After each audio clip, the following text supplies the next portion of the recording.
কেমন আছে ধর্ষণের শিকার আসিয়া?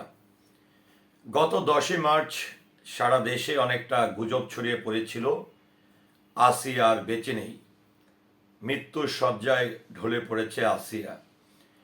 এমন সংবাদ সামাজিক যোগাযোগ মাধ্যম ফেসবুকে ছড়িয়ে পড়েছিল।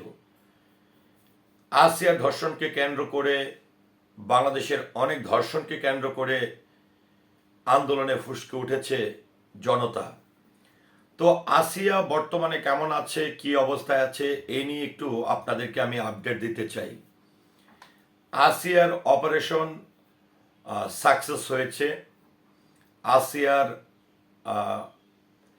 ব্রেনে কিছুটা ক্ষতিগ্রস্ত হয়েছে, ইনফেকশন ছড়িয়েছে, পাশাপাশি তার ফুসফুসে পানি জমাট বেঁধে গেছে। আসিয়াকে স্বাভাবিকভাবে খাওয়ানো যাচ্ছে না, তাকে পাইপের মাধ্যমে খাবার খাওয়াতে হচ্ছে। 11ই মার্চ তাকে দেখতে ঢাকার সিএমএস হাসপাতালে গেছেন অন্তর্বর্তীকালীন সরকারের আইন উপদেষ্টা।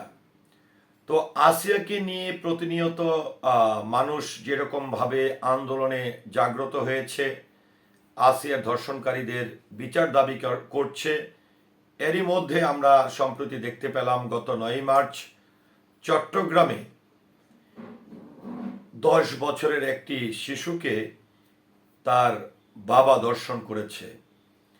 পাশাপাশি যে 10 বছরের বাচ্চাকে তার বাবা ধর্ষণ করেছে, সেই শিশুটির মা 2 থেকে 3 মাস আগে মৃত্যুবরণ করেছে। কতটা হিংস্র হতে পারে একজন ধর্ষণকারী বাবা, এটি এখন জাতিকে অনেকটাই প্রশ্নের সম্মুখীন করেছে। মানুষ কতটা বিবেকমান হতে পারে, কতটা হিংস্র হতে পারে। তো যাই হোক, আসিয়াকে নিয়ে অনেক সময় অনেক ধরনের গুজব ছড়াচ্ছে। আমি একটি জিনিস অনুরোধ করব আমার এই ভিডিও চিত্রের মাধ্যমে, আমরা গুজবে কান না দেই। আমরা আসিয়ার যে অপারেশনটি হয়েছে, তার ব্রেনে যে ইনফেকশন হয়েছে, তার ফুসফুসে যে পানি জমাট বেঁধেছে, তারপরেও ডাক্তাররা সে সুস্থ হয়ে উঠবে এমনটাই প্রত্যাশা করছে। তো সকলের কাছে আবারও সর্বশেষ অনুরোধ করব, আসিয়ার জন্য সবাই দোয়া করবেন।